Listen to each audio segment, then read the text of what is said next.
I'm gonna tell you what happened. I moved to Dallas, Texas in September 2000, right after 9/11, 2001. Right. And someone told me I was in, and they said, Rickey Smiley is the Bronco Bowl, right? And I said, okay, I'm thinking it's a comedy club. I'm like, all right, look, I remember that. I'm gonna go see him. I'm gonna pull up on Rickey, say what's up at the little Bronco Bowl. So I pull up I get there, and first of all, the parking lot was huge. It had about 500 cars. I'm like, nigga, Rickey Smiley, this motherfucker. What is it? So then I'm thinking, okay, I'm hating, and so I'm jealousy. So I'm sitting there thinking, okay, it's gonna be a couple people up in that bitch. I walked in and it was like 2,500 people. It was packed. Is that about that right? I said, right. Rickey Smiley and who in this motherfucker? I said, hell my God. Everybody for Rickey. I hadn't seen you for so long. I didn't know. You jumped up really quickly. I said, what? So I went to backstage. Yeah. At first, I watched your show, and I thought what was so dope about your show. You came out and did yourself, and then you went intermission, like where you went away, and they showed clips of you from Comic View on screen. And you remember the piano was right there. So I was like, I never really seen no comic do that. Most comics just do jokes, that's it. And then you came out as Miss Bertrice. Is it Bertrice? Bernice Jenkins. Yeah. Then you came out changed by her. I was like, this thing got a whole show like a Vegas act. I said, no wonder he's at the Bronco Bowl. I'm over here at the Toilet Bowl for $200 for the weekend and shit. He had the Bronco Bowl. You had Dominique was on the show. I don't know if you remember that. Yes. Yep. And I was like, wow, Rickey Smiley has arrived. Watching James Stevens III. Shout out to James Stevens. James Stevens III, man, you watching all that stuff. You watching Carl Strong. You watching comedians mix in music and their musical capabilities with their comedy. Yeah, but you had a whole show though, man. You had comedy, you had personation, you were on the piano. You know what I'm saying? I was like, you had videos of it. It was like a real show. Did you come up with that concept, or did Gary come up with that? Because Gary said he come up with it. Well, kind of Gary kind of encouraged me to do it. So I had all those characters and stuff. That was really dope. Again, I had not seen a comic do that. When did you feel like you made it? Around that time, like you was on the next level. Like, okay, we passed the comedy club, we passed the little small situations. Around about I started doing theaters like 2002, man. We was rolling. Right. We was doing theaters, seat 3,500. I would do when I would do Atlanta Civic Center. Right. I would do 2 shows. How does it feel to go? Cause I ain't been to that level yet. How does it feel to go from being a struggling comic to now you're doing theaters and they selling out? They selling out. It's a lot of hard work, Pierre. Man, it's a grind. Really?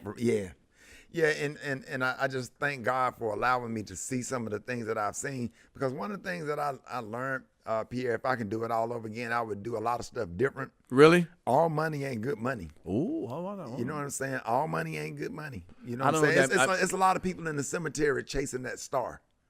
All money's not good money. So you're saying like the people you're working with, maybe that wasn't good to me? Not necessarily that, man. It's just some stuff like, hey, you don't have to do everything. It's okay to sit up and go sit at home and enjoy yourself for the weekend and spend time, with your kids. Right. Just like what I'm doing now. Just simplicity. Right. Everything streamlined, everything sleek. Like today, I woke up, I did radio, 3.5 hours. I got off, took my time. I ate some breakfast. I had a waffle and some bacon. Like I really made some waffle mix. Oh, okay. Well, I put some bacon in the oven. I sat there and ate. I watched the news. Got in my truck and I drove over here. Came over here, took a meeting, and then came over here to do this. And I go home, go to bed, get up, do radio tomorrow, have a free day tomorrow.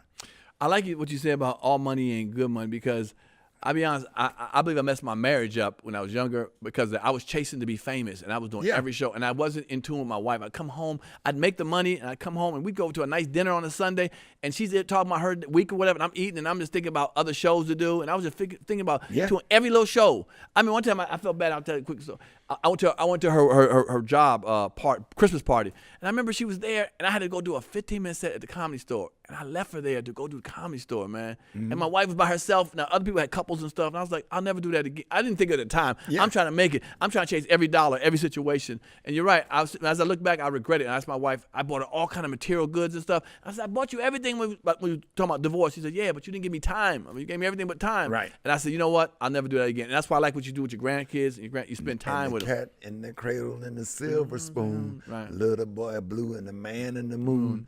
When you're coming home, Dad, I don't know when, but we'll get together then. Is that Jim Croce or is that? I think so. Yeah, That's one yeah. of my son's favorite songs, man. that's not Jim Croce. That song's so deep, man. If you ever heard it, Right. the cat yeah, in the cradle, and right, the silver spoon. Yeah, if it's not Time go by so fast, and they grow. It's a deep song. Right. But me and my oldest son, we always sing it all Right, the time. right. Because that was like really what we went through. You Right. didn't have time. You was busy. Now your son grown, and you got time. Now he don't have time. Right, sure. It's a great story, and so you Now, go through stuff. That makes sense.